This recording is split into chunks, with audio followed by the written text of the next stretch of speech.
ఏది సార్ విపక్ష సభ్యుడిగా ఉండి అధికార పార్టీకి కబడ్డీ ఆడుతూ కాలిచ్చినట్టున్నారు.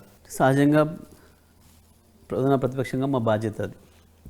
పైగా తెలంగాణ తెచ్చిన వాళ్ళుగా తెలంగాణను 10 ఏళ్లలోనే అద్భుతమైన పద్ధతుల్లో అభివృద్ధి పదంలో ముందుకు నిలిపిన వాళ్ళుగా బీఆర్ఎస్ పార్టీ కేసీఆర్ గారి నాయకత్వంలో ఇవాళ మా కళ్ళ ముందే అది నాశనం అయిపోతుంటే దాన్ని నిలబెట్టుకోవాల్సిన బాధ్యత, ప్రజలు బాధల్లో ఉన్నప్పుడు వాళ్ళకి అండగా ఉండాల్సిన బాధ్యత, ప్రభుత్వం ప్రజలకు ఇచ్చిన వాగ్దానాలు నెరవేర్చకపోగా కొత్త సమస్యలు తీసుకొచ్చి ప్రజలు ఇబ్బంది పెడుతున్నప్పుడు వాళ్ళ తరఫున కొట్లాడాల్సిన బాధ్యత, వాళ్ళ గొంతును శాసనసభలో వినిపించాల్సిన బాధ్యత మా పైన ఉంది.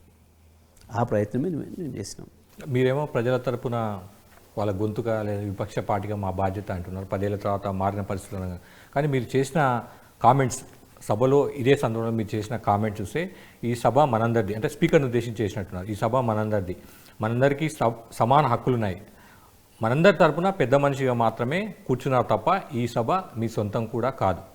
మీరు ఇప్పటికీ ఒక్క నిమిషం, ఇప్పటికీ 3 సార్లు ప్రజాపతి అంటే ఎమ్మెల్యేగా వరుసగా ఎన్నికయ్యారు, మంత్రిగా కూడా పనిచేశారు. స్పీకర్ని ఉద్దేశించి ఆ విధంగా కామెంట్ చేయొచ్చు, అందులో డౌట్ ఏం లేదు. ఎందుకు అనంటే సభకు సంబంధించిన నియమాలు ఏందో నాకు తెలుసు, స్పీకర్కు ఉండే అధికారాలు ఏందో, విధులేందో, పరిధులేందో కూడా నాకు తెలుసు. తెలిసే మాట్లాడినా, నేను పూర్తి కాన్షియస్గానే నిన్న ప్రతి అక్షరం వాడినా, అందులో ఎటువంటి సందేహం లేదు. అయితే వాళ్ళు మీరు స్పీకర్ను ఇట్లా ఎందుకు అన్నారని అనడం లేదు. నేను అనని ఒక పదాన్ని, ఒక అక్షరాన్ని వాడి నన్ను సస్పెండ్ చేసినారు. అందులో వాళ్ళు ఉపయోగించింది ఏదైతే ఉందో, నేను నీ అని ఏకవచనంతో మాట్లాడినా అన్నారు. అది లేదు, ఎక్కడ అయిపోయింది. Where ends the matter. అక్కడనే వాళ్ళు తేలిపోయినారు. బీఆర్ఎస్ సభ్యులు రేపు ఉదయం ఎవరు మాట్లాడినా మొట్టమొదటి వాళ్ళని మాట్లాడనీయకుండా చేయాలి, గందరగోళం చేయాలి, సస్పెండ్ చేయాలి అని చెప్పి ముందు రోజు సాయంత్రమే నిర్ణయించుకున్నారు. ఎల్పీ సమావేశంలో ముఖ్యమంత్రి ఆధ్వర్యంలోనే రేపు బీఆర్ఎస్ పార్టీ సభ్యుల్ని మాట్లాడనీయొద్దు అని చెప్పి నిర్ణయం జరిగిపోయింది.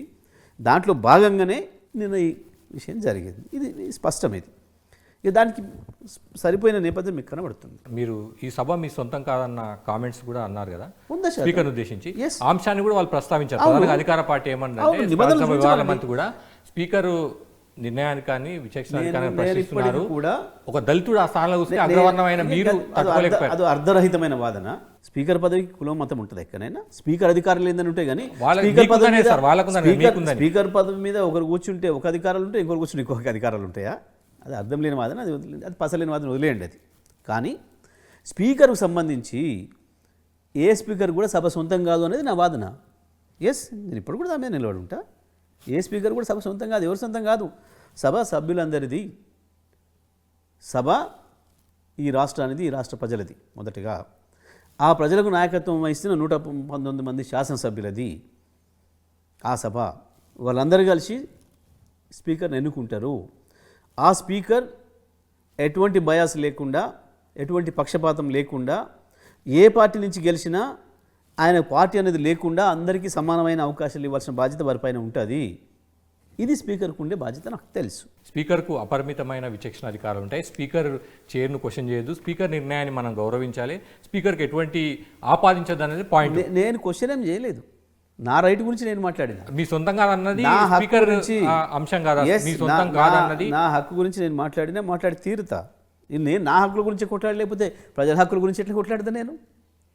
నేను ఫైటర్ని, నేను ఉద్యమకారుడిని. నా హక్కుల గురించి నేను కొట్లాడలేకపోతే, నేనే అణచివేయబడితే నేను ఇంకొకరికి ఎట్లా ప్రాతినిధ్యం వహిస్తా?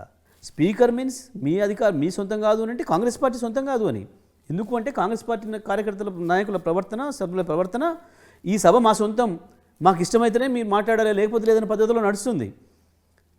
స్పీకర్ గారు కూడా నిన్న మాట్లాడుతూ మా విప్పు అని చెప్పినారు. అంటే పదాలు మాట్లాడేటప్పుడు స్లిప్ అవుతుంది. మరి అందరూ అయితే మరిగా నేను మనిషిని కాదా? ఒకరికి అయితే ఏం తప్పు లేదు, కానీ ఇంకొకరికైతే తప్ప. స్పీకర్ గారు ఎన్నుకోవడంలో మా పాత్ర ఉంది, యునానిమస్గా ఎన్నుకున్నాం కాబట్టి మా వైపు కూడా చూడండి అని చెప్పిన, డిమాండ్ చేస్తా, ఇప్పటికి కూడా చేస్తూనే ఉంటాను. కాంగ్రెస్ పార్టీకి సంబంధించిన దళిత ఎమ్మెల్యేలు మాట్లాడారు, ఎస్టీ మంత్రి కాదండి. ఇదంతా కూడా కాంగ్రెస్ పార్టీ తొందరపడి తప్పు చేసింది. దాని నుంచి బయటపడడం కొరకు ఈ దళిత కార్డును వాడే ప్రయత్నం చేస్తుంది. అది ఇష్యూనే కాదు.